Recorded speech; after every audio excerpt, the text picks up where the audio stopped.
మాఘమాసంలో పౌర్ణమి నాడు సముద్ర స్నానం చేస్తే చాలా విశేషమైన ఫలప్రదం అని చెప్తూ ఈ విశేషాన్ని చెప్తున్నారనమాట. మాఘం స్నానాలకు ప్రసిద్ధి ముందు చెప్పిన సంగతే.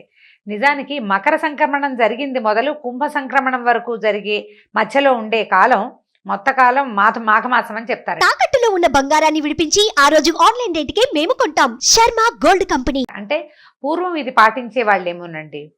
మనం ఇప్పుడు ఏం చేస్తాము, మాఘ పౌర్ణమి పాడ్యమి నుంచి అమావాస్య వరకు మనం మాఘమాసంగా భావిస్తాం. అయితే మకర సంక్రమణం దగ్గర నుంచే అని చెప్తున్నారనమాట. అక్కడి నుంచి కుంభ సంక్రమణం వరకు ఉండే మధ్యకాలము అని ఇది ఒక లెక్క. మరి పవిత్ర స్నానాలు పౌష్య శుక్ల పౌర్ణమితో మొదలయ్యి మాఘ శుక్ల పౌర్ణమితోటి ముగుస్తాయట.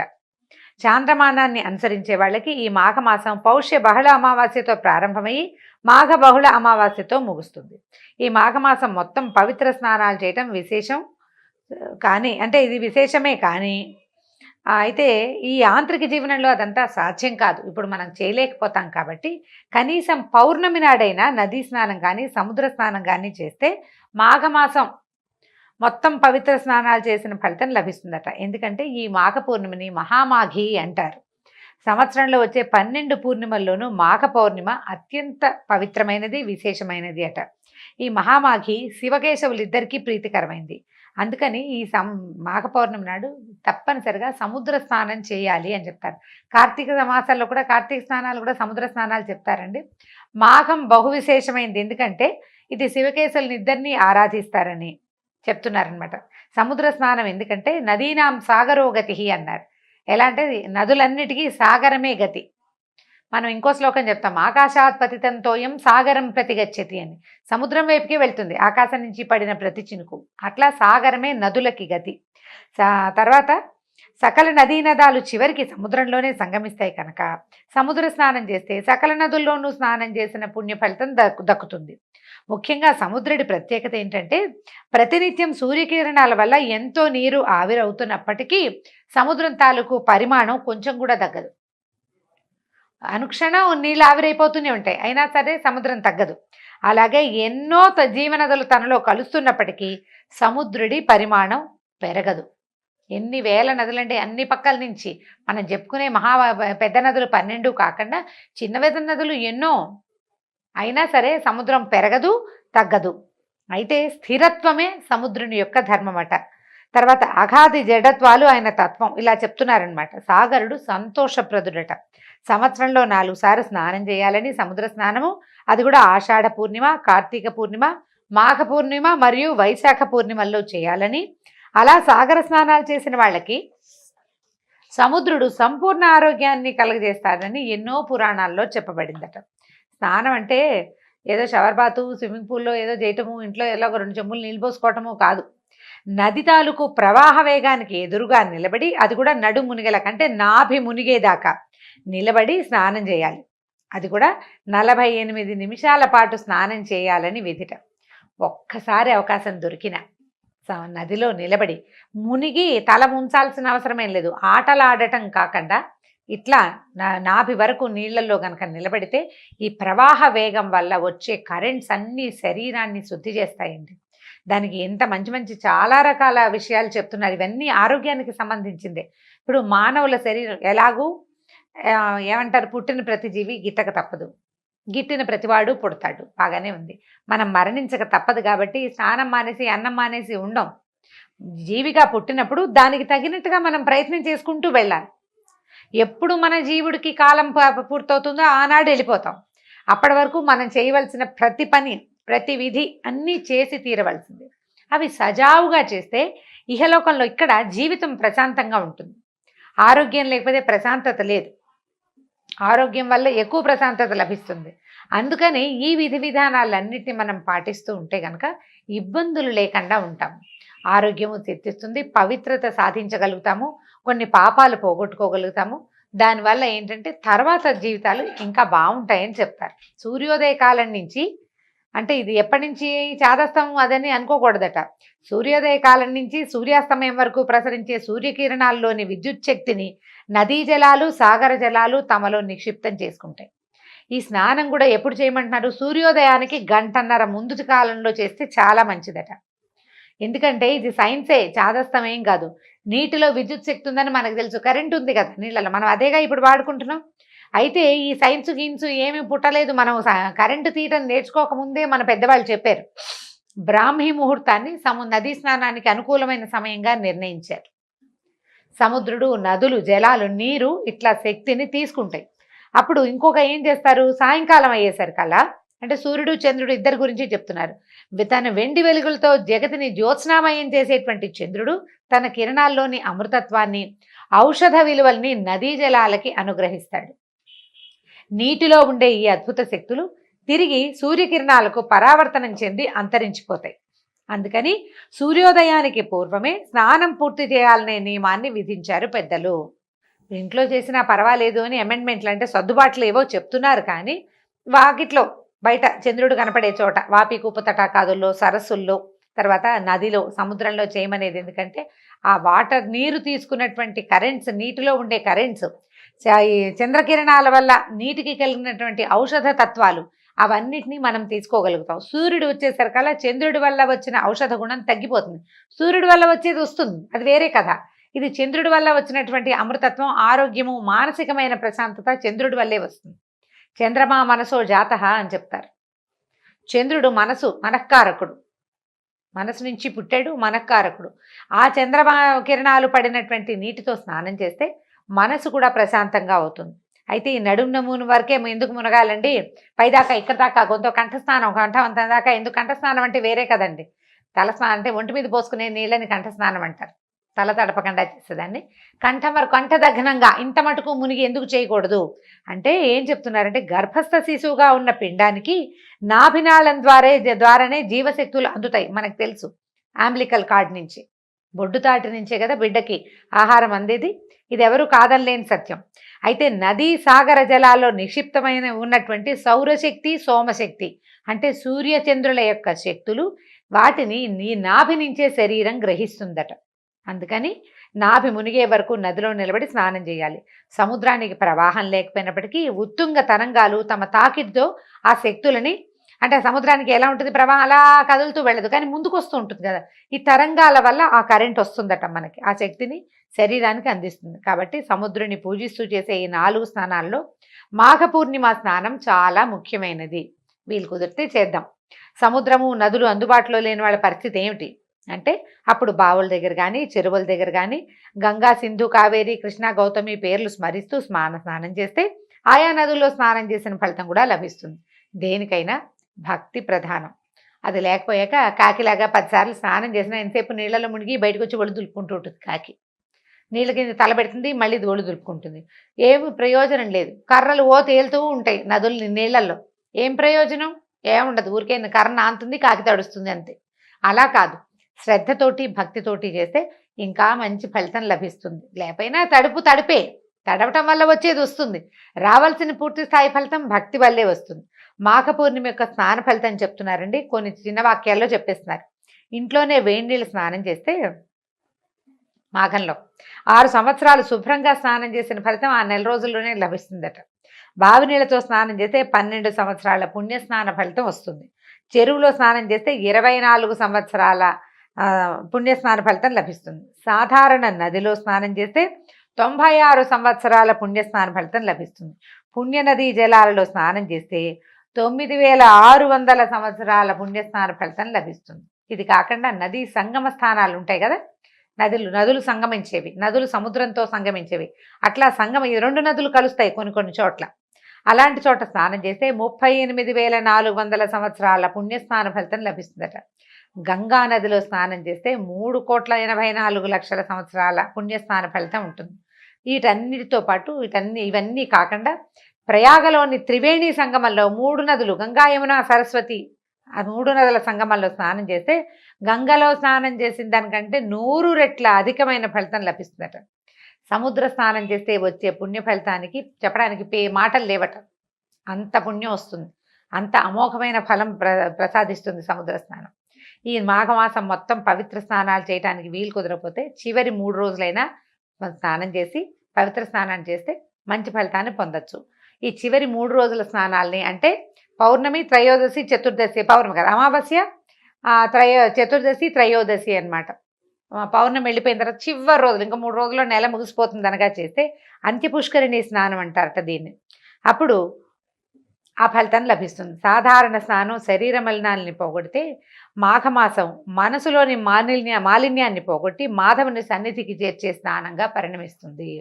అయితే దేవుణ్ణి భగవంతుడిని చదువుకోవాలి, నిశ్శబ్దంగా మౌనంగా స్నానం చేయాలి, కబుర్లు చెప్పుకోకూడదట. కబుర్లు చెప్పుకోకూడదు.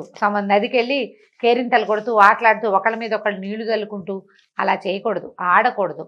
తర్వాత స్నానం అయిన తర్వాత ఆ సూర్యుడికి అర్ఘ్యప్రదానం చేయాలి, దండం పెట్టుకోవాలి. ఏం చెప్తామంటే, ఓ పరంజ్యోతి స్వరూపుడా నాయన ప్రత్యక్ష నారాయణమూర్తి, నీ తేజస్సుతోటి నా పాపాలన్నీ 1000 తునాతునకలై రకలైపోయి ఈ నీళ్లలోనే పడి నశించిపోవాలి. నాలో ఉన్న అనారోగ్యం, శారీరక మానసిక అనారోగ్యాలు కూడా నశించిపోవాలని సూర్యుడికి అర్ఘ్యం ఇస్తూ దండం పెట్టుకోమంటున్నారు. దీని తర్వాత పితృదర్పణాది నిత్యకర్మలుంటే పూర్తి చేసుకుని ఇష్టదైవాన్ని ఆరాధించాలి, దాన ధర్మం చేయాలి.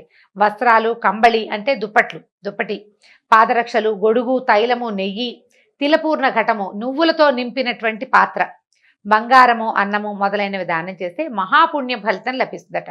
చేయగలిగే సామర్థ్యం ఉన్నవాళ్ళు గనక అవకాశం ఉంటే నేతితో తిలహోమం చేస్తే మరింత పుణ్యం వస్తుందట. మామూలుగా తిలలు చాలా మంచివి, కానీ ఏమంటే నువ్వులు ముట్టుకోకూడదని అలా అనుమానాలు ఉంటాయండి. శనివారం ముట్టుకోకూడదు, శుక్రవారం ముట్టుకోకూడదు, చాలా ఉంటాయి. సాక్షాత్తు శనేశ్వర స్వరూపం అని అదని భావిస్తాం. అలా అది చాలా తప్పట. విష్ణుమూర్తి యొక్క స్వేద బిందువులే తిలలట. తిల ఎట్లా జన్మించిందంటే విష్ణుమూర్తి యొక్క స్వేద బిందువు నుంచి జన్మించిందట. సాక్షాత్ విష్ణు రూపాలు, ఈశ్వర ప్రతీకాలు. అందుకని శివుడికి ఏం చేస్తారు, ఏకాదశి రుద్రాభిషేకం చేసేటప్పుడు తిలలతోటి అభిషేకం చేస్తారు. ఒక అభిషేకం తిలలతోటి చేస్తారు. తిలలకు అంత విశిష్టమైన స్థానం ఉంది. అయితే ఈ మాఘమాసాలు ఏం చెప్తారంటే, ఈ నెల రోజులు 1 వంతు చక్కెర, 3 వంతులు తిలలు అంటే 3 స్పూన్లు నువ్వులు కనుక వేస్తే కాస్త వేయించి ఓ స్పూన్ పంచదార వేసి దాన్ని కొద్దిగా గ్రైండ్ చేసి నువ్వుల పొడి అది ఎవరికైనా పెట్టడం, అది ప్రసాదంగా పనిచేస్తుంది అనమాట. విష్ణుమూర్తికి నివేదన చేయటము, ఆ తర్వాత ప్రసాదంగా పంచిపెట్టమంటున్నారు. తిలపాత్ర దానం చేయటం కూడా చాలా మంచిది. అంటే ఒక చిన్న రాగి పాత్ర తీసుకుని నిండా తిలలు, నువ్వులు పోసి పైన ఒక చిన్న బంగారపు నలుసు పెట్టమంటున్నారు. శక్తి అనుసారం. ఇప్పుడు గ్రాము కూడా పెట్టలేని పరిస్థితికి వచ్చేసామండి మనం, బోళ్ళంత ఖరీదైపోయింది. పెట్టగలిగితే పెట్టటము, లేదా ఒక పండు తాంబూలం పెట్టి ఎవరికైనా ఇవ్వండి అని చెప్తున్నారు. తిలపాత్రని బ్రాహ్మణుడికి దానం చేస్తే మనోవాంఛితం నెరవేరుతుందట. ఇది జాతకరీత్యా ఏమైనా శని దోషము, పీడ అవన్నీ ఉంటే అవి నశిస్తాయట. ఆఖరి మాట ఏం చెప్తున్నారంటే, మాఘమాసం నెల రోజులు పవిత్ర స్నానాలు చేయాలని, ముఖ్యంగా మాఘ పౌర్ణమి నాడు సముద్ర స్నానం చేయాలని చెప్పుకున్నాం కదా. పూర్ణిమకి సముద్రానికి సంబంధం ఏమిటి అనేది చివరి 2 వాక్యాల్లో చెప్తున్నారు. ప్రతి పూర్ణిమకి, అమావాస్యకి సముద్రానికి పోటు ఎక్కువగా ఉంటుంది. పౌర్ణమి దైవ సంబంధమైన తిథి, అమావాస్య పితృదేవతలకు సంబంధించిన విధి. అందుకని ఈ 2 పుణ్యతిథుల్లోనూ సముద్ర స్నానం చేయాలని శాస్త్ర నియమం. ఇది కూడా మళ్ళీ చీకటి పడ్డాక చేయకూడదండి, వెలుగుండగానే చేయాలి. మామూలుగానే సాయంకాలాలు సముద్రాలకి ఆటుపోట్లు ఎక్కువ అవుతాయి. పౌర్ణమి, అమావాస్యల్లో పోటు అవి హెచ్చుగా ఉంటుంది, ఎక్కువ ఉంటుంది అనమాట. వేగం పెరిగిపోతుంది. చంద్రోదయం అయ్యేసరికల్లా సముద్ర వేగం పెరిగిపోతుంది అనమాట. ఆ సమయంలో చేయకూడదు. పౌర్ణమి రోజుల్లో సాయంకాలాలు చీకటి పడ్డాక ఎప్పుడు సముద్ర తీరాల్లో ఉండటం ఏమంత మంచిది కాదు. మన పాత పెద్దవాళ్లే చెప్పేవాళ్ళు, ఇప్పుడు అసలు మంచిది కాదు. కాబట్టి పగటి వేళల్లోనే చేయాలి. జ్యోతిశాస్త్ర రీత్యా పూర్ణిమ తిథి నాడు రవిచంద్రులు ఒకరికొకరు సమసప్తక కేంద్రగతులై పరస్పరం వీక్షించుకుంటారు. వాళ్ళిద్దరూ కరెక్ట్గా ఒక యాంగిల్లో కలుస్తారనమాట. ఆ తర్వాత అమావాస్య నాడు రవిచంద్రులు కూడా ఒకే కేంద్రంలో ఉంటారు. కాబట్టి ఇది వాళ్ళిద్దరికి ఉన్న సంబంధం. సూర్యుడు చంద్రుడు ఉన్న సమయంలో గనక సముద్ర స్నానం ఆ రోజుల్లో కనుక చేస్తే ఆ ఇద్దరి తాలూకు ఫలితం లభిస్తుందని చెప్తూ వశిష్ఠ మహర్షి ఈ కథని, ఈ విషయాన్ని మన దిలీప మహారాజుకు తెలియజేశారు. ఈ సందర్భంలో ఈ గంగా స్నానము, సముద్ర స్నానము లేదా గంగా సముద్రంలో కలిసే చోట స్నానం చేయటం ఫలితాన్ని గురించి చెప్తూ వశిష్ఠ మహర్షి ఒక విశేషమైన కథని దిలీప మహారాజుకు తెలియజేస్తున్నారు. అది ఏమిటట కథ? పూర్వము గృత్స్నమధుడనే మహర్షి జన్హు మహర్షి వీళ్ళిద్దరూ కలిసి మాట్లాడుకుంటున్నారట. మాఘమాస వ్రతం చేయటం వల్ల మనుషులకి జ్ఞానము, మోక్షము కలుగుతుందా అని అడిగితే కనుక జన్హు మహర్షి ఏం చెప్పారంటే, పూర్వం మాఘమాస వ్రతం ఆచరించడం వల్ల ప్రాణికి ఇహలోక పరలోక సుఖాలు కలుగుతాయి, వాళ్ళ కష్టాలు తీరుతాయి అని చెప్పి ఇలా చెప్పేవాళ్ళు పెద్దలు. అయితే సంతుష్టుడైన మానవుడు ఇంకా హరికి ప్రీతికరమైన వ్రతాలను కూడా చేసి జ్ఞాని ఏ సత్కర్మల్ని ఆచరించి ముక్తిని పొందుతాడు. మనం పెద్దవాళ్ళు చెప్తారు, మనం తెలుసుకుని ఏం చేస్తాము, పెద్దవాళ్ళు చెప్పారు కదా, ఏదో ఎన్నో కొన్ని ఆచరిస్తూ ఉంటాం కదా. అలా ఆచరించినటువంటి ఒక బ్రాహ్మణుని కథ చెప్తాను చూడమన్నాడు. ఏంటట, పూర్వం గంగా తీరంలో ఒక బ్రాహ్మడు ఉండేవాట. ఆయన వేదాంగాలు చదువుకున్నాడు, ఉత్తమశీలుడు, ఆచారవంతుడు, బహుబుద్ధిమంతుడు, నీతి, దయ, జ్ఞానము, ఇంద్రియజయము అన్నీ ఉన్నాయి ఆయనకి. ఈయనకి చక్కగా ఉత్తమురాలైన ఒక భార్యమణి కూడా ఉంది. కానీ సంతానం లేదు చాలా సంవత్సరాల కాలం పాటు. అయ్యేసరికల్లా ఏ లోటు లేదు, కానీ ఇక పిల్లలు లేకపోతే ఎట్లాగా, అందుకని ఏం చేశాడంటే గుణవంతుడైన ఒక్క పుత్రుడు కలిగినా చాలు, మనకు పిల్లలు కలగలేదని ఆవిడ చాలా విచారపడుతూ ఉండేట. మన వంశం ముందుకెళ్ళదా అని ఆయన దిగులు పడేవాడు. ఇక నేను అమ్మ అని పిలిపించుకోలేనా అని తల్లి బాధపడుతుండేది, ఆవిడ కూడా, ఆయన భార్య కూడా. అయితే ఏమనుకున్నారంటే ఒకళ్ళతో ఒకళ్ళు మాట్లాడుకుంటూ ఆవిడంది, ఎవరైనా పెద్దవాళ్ళని అడుగుదాము, సంతానం కలగటానికి ఏదైనా ఒక సలహా తీసుకుని చేస్తే బాగుంటుంది అనేసరికల్లా సరే బాగా ఆలోచించుకుని వీళ్ళు ఏం చేశారంటే శ్రీమన్నారాయణమూర్తిని గురించి తపస్సు చేద్దామని భావించారు. పూర్వము మృకండ మహర్షి విష్ణుమూర్తిని అంటే ప్రార్థన చేసే కదా సంతానాన్ని పొందాడు. సంతానాన్ని ఎట్లా పొందాడు? విష్ణుమూర్తిని కాబట్టి ప్రార్థన చేశాడు, ఆయనకు ప్రార్థనకే ఆయనకి సంతానం కలిగింది. తర్వాత ఆ పిల్లవాడు మార్కండేయుడు అయ్యాడు, చిరంజీవి అయిపోయాడు కదా. కాబట్టి ఈ అవకాశాన్ని చూసుకుని మనం కూడా ఏదైనా తపస్సు చేద్దామని భావించారట. బ్రాహ్మడు అష్టాక్షరి జపం చేస్తూ విష్ణుమూర్తిని మనసులోనే నిలుపుకుని తీవ్రమైన తపస్సు చేశాడు. కొంతకాలానికి స్వామి ప్రత్యక్షమయ్యాట. చక్కగా వనమాలను ధరించి, శంఖచక్రాదులు ధరించి, మెడలో వనమాల, శంఖచక్రాలు ధరించి చతుర్భుజుడైన మహావిష్ణువు ఇతని ముందు ప్రత్యక్షమయ్యాట. ఈయన ఎలా ఉన్నాడంటే మకర కుండలాలతోటి ధగధగాయమానంగా ఉన్నాడు. మా స్వామి మహాసౌందర్యవంతంగా ఉన్నాడు. అయితే లక్ష్మీ సమేతుడై గరుడారూఢుడై ఇక్కడికి వచ్చాడట. వచ్చినా సరే ఆయన తపస్సులో మునిగిపోయాడు. విష్ణుమూర్తి వచ్చి నుంచున్నా ఒళ్ళు తెలియటలేదు ఆయనకి. అప్పుడు ఆయన నవ్వుతూ, విప్రా, నేను నీకు వరాన్ని వేయడానికి వచ్చాను, లేచి కళ్ళు తెరువు, నీకేం వరం కావాలో కోరుకోమన్నాడు. అప్పుడు ఈయన, అయ్యా నాకు ఒళ్ళు తెలియటం లేదు అని చెప్పాడనమాట. అప్పుడు భగవంతుడు ఏమనుకున్నాడంటే, నా కోసం తపస్సు చేశాడు, నేను రాగానే రెడీగా వరం అడిగేసేయాలి, అది కావాలి ఇది కావాలని అడగాలి. అయినా కూడా నిశ్చల చిత్తుడుగా ఉన్నాడు. భగవంతుడి దర్శనం అయినా కూడా ఇంకా ధ్యానంలోనే మునిగి ఉన్న ఈ బ్రాహ్మణుడికి అతను ఏది అనుకుంటే అది ఆ కోరిక తీర్చాలని భావించాడట. భావించి అతన్ని మనసు మరిలేటట్టుగా చేశాడనమాట. మనసు మరిలిపోయేటట్టుగా అతన్ని మాయలోంచి బయటపడేశాడు. ఈ భగవంతుడిని సాక్షాత్కరించినటువంటి విష్ణుమూర్తిని చూసేసరికి ఆ బ్రాహ్మణుడు ఎన్నో స్తోత్రాలు చేశాడు, ఎన్ని శ్లోకాలో చేశాడు, ప్రదక్షిణాలు చేశాడు, ప్రదక్షిణ నమస్కారం చేశాడు, పాదాలు పట్టి వదల్లేదు. స్వామి ఇంత సులువుగా ప్రత్యక్షం అవుతామని అనుకోలేదు అని చాలా పరిపరి విధాలా ప్రార్థించాడు. ప్రార్థించాక ఆయన అడిగాడనమాట, నాయన ఏమిటి నీకు ఏం కోరికుంది, నీకే కావాలి అని అడిగేసరికల్లా ఆయన ఏం అడిగానంటే, నాకు నీ పాదాల మీద నిశ్చలమైన భక్తి, విష్ణుమూర్తి మీద భక్తి కావాలి. విష్ణుమూర్తి పాదాలని అటు ఇటు పోకూడదు, నా దృష్టి వేరే ఇతర దైవాల వైపు వెళ్ళొద్దు. భగవంతుని పట్ల భక్తి నీవు మొదటిది. తర్వాత ఏమో ఇహలోకంలో పరలోకంలో కూడా సద్గతికి కారణమైన పుత్ర సంతానాన్ని ఇచ్చి నాకు ముక్తిని ప్రసాదించు. నాకు గనక సంతానం కలకపోతే నాతో పాటు నా పితృదేవతలు కూడా మలమల మాడిపోతారు, అన్నోదకాలకి ఉండవు, నాకు అన్నోదకాలు ఉండవు, పితృదేవతలకి ఉదకాలు ఉండవు అని అడిగాడు. అడిగేసరికల్లా ఈయన ఏమన్నాడు, నువ్వు కోరినట్టే వరం ఇచ్చాను, నువ్వు చేసిన స్తోత్రం ఎవరైతే చదువుతారో వాళ్ళకు కూడా నీకు ఇచ్చిన వరము వాళ్ళకు కూడా ఇచ్చినట్టే అంత చక్కటి స్తోత్రం చేసావని ఆయన మెచ్చుకున్నాడు. అష్టోత్తర శతనామాలు చెప్పాడట బ్రాహ్మడు. సరే చెప్పి విష్ణుమూర్తి అంతర్ధానం అయిపోయాడు. ఈయన చాలాగా అమ్మయ్య పోగొట్టుకున్న సొమ్ము దొరికిన వాడికి వచ్చినంత సంతోషం వచ్చిందట బ్రాహ్మడికి. ఇక్కడి నుంచి ఈ తపోభూమి నుంచి గబగబా ఇంటికి వెళ్ళిపోయాడు. కొంతకాలానికి ఆయన భార్య గర్భవతి అయింది. ఒక కుమారుడు కన్నాడు, పుట్టాడు. ఎంత చక్కటి వాడోట. పిల్లాడు ఎక్కువగా ఏడ్చేవాడు కూడా కాదు, బహుబుద్ధిమంతుడైన పిల్లవాడు.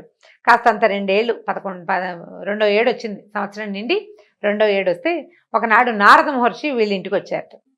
అయితే ఈ పిల్లాడు కొంచెం అప్పుడే తప్పటడుగులు వేస్తున్నాడు, కొద్దిగా అత్త తాత అంటున్నాడు.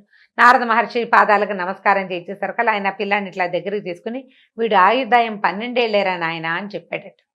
పిల్లాడు 12 ఏళ్ళే బతుకుతాడని చెప్పేసరికి నిర్ఘాంతపోయారు బ్రాహ్మడు భార్య. లేక పుట్టిన పిల్లాడు విష్ణుమూర్తిని ప్రార్థించి తపస్సు చేస్తే ఆయనంతటా ఆయన వరం ఇచ్చాడు. నీ మనసులో ఏదుందో అది నీకు ఇచ్చేస్తానన్నాడు. ఆ ఇచ్చేసిన వరం అల్పాయుష్కుడైన కొడుకైపోయాడే అని ఎంతో ఏడ్చారు. చాలా దుఃఖం. అన్నం సహించేది కాదట. ఎప్పుడూ విచారమగ్నులుగా ఉండేవాళ్ళు. అయితే కొన్నాళ్ళకి ఏమనిపించిందంటే, నేను ఇంత తపస్సు చేసి పిల్లాన్ని పొందితే చివరికి వీడు ఇలాగే ఉంటాడు, విద్యాభ్యాసం చదువు కూడా పూర్తవదు. 8 ఏళ్లకు ఒడుగు చేసి చదువుకు పంపిస్తాము, చదువు ఎక్కడ పూర్తవుతుంది, 12 ఏళ్ళకి అవ్వదు కదా, విద్య కూడా పూర్తి కాకుండా వివాహం కూడా కాకుండా ఇంత చిన్న పిల్లాడే మరణిస్తాడు అనేసరికల్లా అసలు నేను దీన్ని తట్టుకోలేకపోతున్నానని భార్య అంటూనే ఉంది, ఆయనకి అనిపిస్తోంది అనమాట. సరే ఏమనుకున్నారంటే భార్యని ఓదార్చాడు ఆయన, నువ్వు ఉండు, ఇప్పుడు ఈ సమస్య ఎందుకు వచ్చిందో మనం తెలుసుకోవాలి. విష్ణుమూర్తి ఇచ్చిన వరాన్ని నారద మహర్షి వచ్చి కాదని ఎలా చెప్తాడు? కాబట్టి మళ్ళీ ఏం చేద్దామంటే ఎవరైనా సరే పుట్టాక మరణించక తప్పదు, ఇవాళ కాకపోతే రేపు.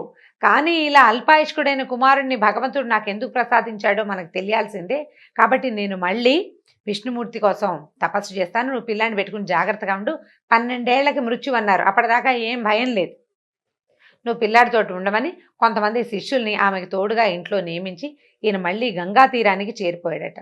గంగా తీరానికి చేరి అక్కడ నియమనిష్టలతోటి విష్ణుమూర్తిని సర్వోపచారాలతోటి అర్చించి అష్టాక్షరి మంత్రాన్ని జపించడం మొదలుపెట్టాడు. ఇక ఎంత కాలమో తపస్సు చేసేట. మొదట చేసిన దానికంటే రెండోసారి తపస్సు ఇంకా ఎక్కువ చేశాడు. అయితే అతనికి విష్ణుమూర్తి ప్రత్యక్షమయ్యాడు. ప్రత్యక్షమైన విష్ణుమూర్తి ఏ రకంగా ఈ బ్రాహ్మణ్ణి ఆదుకున్నాడో రేపటి భాగంలో విందాం. అయితే రేపు పౌర్ణమి కాబట్టి పౌర్ణిమా స్నాన విధిని విని ఉన్నారు. వీలైనంత మటుకు, కుదిరినంత మటుకు ఎవరు ఎలా చేయగలిగితే అట్లా పౌర్ణమి వ్రతాన్ని పూర్తి చేసుకోండి. నమస్కారం.